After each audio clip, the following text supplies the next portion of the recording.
Worli police camp इथे पोलिसांना भेट द्यायला, त्यांच्या घराला भेट द्यायला आम्ही गेलो असताना त्यांची जी दुरावस्था झालेली आहे ते बघून अत्यंत दुःख झालं.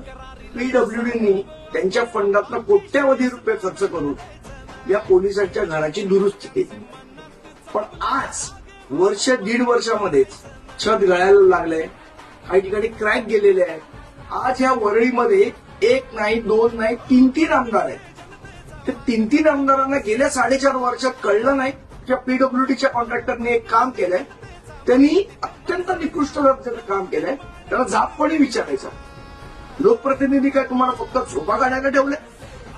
पण एक नक्की सांगतो, येणाऱ्या काही दिवसात हे कोण कॉन्ट्रॅक्टर आहे आम्ही जनतेसमोर आणू आणि त्यांचा कुठल्या राजकीय पक्षाशी संबंध आहे हे सुद्धा जनतेसमोर आणू, की ज्या लोकांनी हे निकृष्ट काम केलंय त्या लोकांना माफ करा.